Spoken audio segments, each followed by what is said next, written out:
आशा करता हूँ आप सब बहुत अच्छे होंगे। मेरा नाम है सिद्धांत अग्निहोत्री। स्टडी ग्लोस पे आपका बहुत बहुत स्वागत है। क्रूज इंडस्ट्री को लेकर काफ़ी ज़्यादा कंसर्न्स आ गए जब से एनसीबी ने कल आर्यन खान को गिरफ्तार किया है।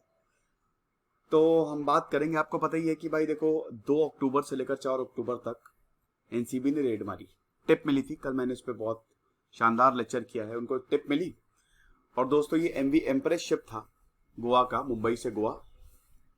अब बात ये है दोस्तों कि ये शिप, ये क्रूज आपको पता ही है ना कि ये जो बड़े बड़े बड़े लैविशिंग शिप, टाइटैनिक टाइप का है ना, बढ़िया पार्टी होती है, बहुत महंगा टिकट होता है, बहुत महंगा हम लोगों के लिए तो बहुत ही और वैसे भी तो खैर मुझे समझ नहीं आता कि इतना पैसा, अगर आप पैसा बहुत मेहनत से कमा रहे हो तो उसको एक सही यूटिलाइजेशन देना चाहिए, बट ठीक है, वो अपनी अपनी वो है। तो क्रूज में वही है कि बहुत बड़ी बड़ी पार्टीज होती है, लैविशिंग पार्टी, 1-1 लाख 1.5 लाख रुपए का एक्सपीरियंस करने आप जा सकते हो अगर आपके पास पैसा है तो ये क्रूज होता है, ठीक है। तो अब हुआ क्या कि भाई एनसीबी ने मारी रेड और वो क्रूज इतना बुक्ड था, कुछ लोग बता रहे थे कि भाई मैंने 1 लाख रुपए टिकट दिया था, अरे सॉरी 1 लाख रुपए का टिकट लिया था और मैं क्रूज में जा ही नहीं पाया, इतना ओवर बुक्ड था। जब मैं गया तो मुझे रोक दिया गया कि भाई ओवर बुक्ड है, आप बाद में आना।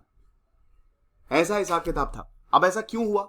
क्योंकि भाई कोविड-19 पैंडेमिक में जो शिप ऑपरेशंस थे वो बंद थे और ये 26 सितंबर से शुरू हुए। अब गोवा तो भाई, Goa is known for its celebrations, whether it is any festival और वेदर इट इज शिप और क्रूज।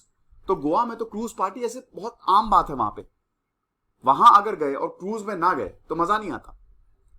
मैं गोवा वैसे तो वही है कि एक हफ्ते बाद ही 2 से 4 अक्टूबर को नारकोटिक्स कंट्रोल ब्यूरो ने रेड मारी गोवा बाउंड शिप और उसके बाद यहां पे 8 लोगों को पकड़ा जिसमें आर्यन खान भी थे और आर्यन खान को गिरफ्तार कर लिया गया है, आपको पता ही है। तो अब ये बता रहे हैं कि भाई देखो, ये सब जो हुआ है ये एक शॉर्ट टर्म सेटबैक है क्रूज ऑपरेशंस के लिए, नो डाउट। मार्मुगांव पोर्ट ट्रस्ट के चेयरमैन जीपी राय बोलते हैं कि अभी तो हमको कोई इंफॉर्मेशन नहीं मिली है क्रूज शिप ऑपरेशन में चेंज होगा नहीं होगा, यूजुअली की तरह ये कंटिन्यू होगा, बट हाँ रेवेन्यू आ नहीं रहा, पैसा खत्म हो चुका है, पैंडेमिक की वजह से हमारी बैंड बच गई है और ये मुश्किल वक्त रहा है। अब इतने टाइम बाद ये ऑपरेशन शुरू हुए, हमको लगा कि शिपिंग इंडस्ट्री जो है वापस रिवाइव करेगी, लेकिन फिर से दिक्कत। अब 75, अरे सॉरी तो आप ये देख सकते हैं कि क्रूज शिप ऑपरेशन जो है वही है कि ये रेवेन्यू जनरेट कर रहे थे। क्रूज तो बंद था लेकिन क्रूज से बहुत रेवेन्यू जनरेट होता है। बेटा ये बहुत लैविशिंग बिजनेस है, पैसा है तो इसमें इन्वेस्ट कर दो, जाओ तुरंत इन्वेस्ट कर दो। एक क्रूज का 1-1 लाख 50-50 हजार होता है टिकट और लोग इन्वेस्ट करते हैं, मतलब जाते हैं, ठीक है। तो ये बंद था, लेकिन बाकी जो एलाइट्स इंडस्ट्री जैसे hotels, restaurant, taxi services, small business तो चल ही रहे थे। लेकिन स्टेट जो है गोवा जो है, it is heavily dependent on tourism. भाई गोवा में सब टूरिस्ट ही आते हैं जो कि मुंबई से ज्यादा आएंगे। भाई गोवा में क्यों जाते हैं? मैंने एक दोस्त से पूछा भाई गोवा इतना क्यों जाते? कहते दारू पीने। बताइए कहाँ जा रहे हैं हम, कहाँ? गोवा में मतलब ऐसा होता है कि गोवा जाके करोगे क्या अगर तुम शराब नहीं पीते? जैसे मैं तो ना कुछ, आपको पता ही है, ना शराब पीता ना कुछ पीता हूँ। मैं तो इनफैक्ट इतने सारे लेक्चर बनाता हूँ और जो मेरे दोस्त हैं उनको भी बोलता हूँ भाई गलत है ये। विल पावर होती है, विल पावर पे डिपेंड करता है। तो जब मैं उनसे बोलता हूँ कि भाई गोवा अच्छी जगह है, अरे यार क्या तुम तो शराब वराब पीते नहीं, क्या गोवा जाके करोगे, क्या बकवास है। मैं बोलता हूँ भाई देखो, शराब तुम्हारे लिए दुनिया होगी, है ना, मेरे लिए नहीं है। तो वही बता रहे हैं कि ऐसा गोवा जा रहे तो शराब ही पियेंगे, शराब वहां सस्ती मिलती है। It's very very bad. ये बहुत, इसके इम्प्लीकेशन बहुत गलत हैं और इसीलिए हमारी जो मॉडर्न वर्ल्ड है दैट इज, वो डिप्रेस होता जा रहा है एंड वो बहुत गलत जा रहा है। It's have to be stop. Anyway, तो कॉर्डेलिया क्रूजेस भाई इसी का ही था, है ना, एम्प्रेस शिप जिस पे रेड मारी थी। तो इन्होंने अपना डोमेस्टिक क्रूज सीजन शुरू किया था बहुत टाइम बाद, 26 सितंबर को। अभी एमवी एम्प्रेस था, ये आया है बड़ा सा क्रूज शिप है, 1591 पैसेंजर, ओवर बुक्ड। बहुत खुश हुए होंगे भाई कि क्या बात है यार, जैसे ही बिजनेस खोला एकदम भीड़ आ गई, करोड़ों का मुनाफा हो गया ऐसा। तो अब ये सब के सब ऑन बोर्ड थे और पोर्ट ऑफिशियल्स ने बोला है कि भाई देखो बहुत गलत हुआ, जो भी इंसिडेंट हुआ नहीं होना चाहिए था भाई, बड़ी मुश्किल से तो क्रूज शिप वापस पटरी पे आया था, अब ये फिर प्रॉब्लम होगी। दोस्तों हमारे शानदार कोर्सेज आते हैं, आप जरूर अवेल करें, और अभी तो सेल भी चल रही है।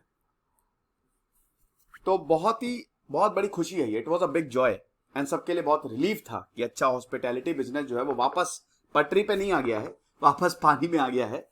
क्योंकि कोविड-19 में हमारी बैंड बज गई थी। पोर्ट मैनेजमेंट जो था वो बहुत ज़्यादा काम कर रहा था कि भाई जो क्रूज सीजन है उसको रिकमेंस किया जाए, स्टैंडर्ड ऑफ प्रोसीजर हमने किए कोविड-19। लेकिन अब जो ये हुआ है इससे डेफिनेटली क्रूज थोड़ा सा दिक्कत होगी। लेकिन नीलेश शाह बोलते हैं, प्रेसिडेंट है travel tourism association of Goa के, देखो ठीक है ये सेटबैक है लेकिन शॉर्ट टर्म रहेगा, लॉन्ग टर्म नहीं रहेगा। हाँ कैंसलेशन हुआ है, आपको बता दूं, देखो प्रॉब्लम डर है ना ये कि भाई एनसीबी ने रेड मारी। अब वही है ना कि इसमें आटे के साथ घुन भी पिसता है। तो इसमें दिक्कत ये है कि मान लो आप इन्वॉल्व ना हो लेकिन आप उस शिप पे हो बस। अब जब बेटा सबको धरेंगे तो तुमको भी तो धरेंगे, तुमको भी पुलिस उठा के ले जाएगी कि चलो बेटा आओ ससुराल चले तुम्हारे। तो यही तो दिक्कत होती है ना कि गेहूं के साथ घुन भी पिसता है। तो वही है। तो डर के मारे बहुत लोगों ने कैंसिल करा दिया कि भैया हमको ना जाना। कल के इंसिडेंट के बाद सब टेरिफाइड है कि क्या पता यार अगला नंबर हमारा, और कुछ लोग तो जो लेते हैं वो तो पक्का ही कि भाई अगला नंबर हमारा ही होगा। एनसीबी ने रेड मार दी, किसी ने रेड मार दी तो कहां जाएंगे। लेकिन यहाँ पे शाह बोल रहे हैं कि भाई देखो लॉन्ग टर्म इफेक्ट इसका नहीं होगा। देखिए अगर आपने गलत नहीं किया तो आपको डरने की जरूरत नहीं है, सिंपल एज दैट। अगर आप ईमानदार हो, आपने गलत नहीं किया तो सही है सब कुछ। क्योंकि भारत में ऐसा तो है नहीं कि कोई आपको जबरदस्ती फांसी पे लटका देगा। तो लॉन्ग टर्म इफेक्ट इसका नहीं होगा, शॉर्ट टर्म इफेक्ट होगा। और यही है कि भाई जो क्रूज लाइनर है 1500 गेस्ट लेके आता है और बहुत ज्यादा इसमें रेवेन्यू जनरेट होता है। 18 पेज का गाइड है पैसेंजर्स के लिए, port authorities in Goa for और मुंबई। वही है कि भाई एनसीबी ने जो मिड सी रेड मारी है, तो यही है कि भाई जो ऑफिशियल्स हैं डिस्कस कर सकते हैं कि क्या कोई एडिशनल गाइडलाइंस। कहने का मतलब यही है कि भाई एनसीबी हो सकता है गाइडलाइंस इशू कर दे। पहले ही इन्होंने गाइडलाइंस इशू की हुई है, सरकार गाइडलाइंस इशू करती है। अब एनसीबी और इशू कर दे गाइडलाइंस कि भाई देखो ये चीजें नहीं होनी चाहिए, होगी तो तुम्हारे क्रूजी को धर लेंगे हम। तो ये चीज है। अब ये जो ड्रग्स परोसा गया है, साइकोट्रोपिक सब्सटेंस परोसा गया है, खतरनाक है ये। तो वही सबको डर है, लेकिन फिर भी देखेंगे क्या होता है। लेकिन हाँ थोड़ा कंसर्न तो ही कहना यही है कि शॉर्ट टर्म है, लॉन्ग टर्म इतना इफेक्ट नहीं करेगा। टूरिज्म बहुत इंपॉर्टेंट है भाई। अब जैसे जैसे जो खुल रहे हैं, आप देख ही रहे हैं कि जो टूरिस्ट स्पॉट है वो खुल रहे हैं, लोग वहां पे जा रहे हैं। कुछ नहीं पड़ता रहे। दिस इज सिद्धांत अग्निहोत्री साइनिंग ऑफ।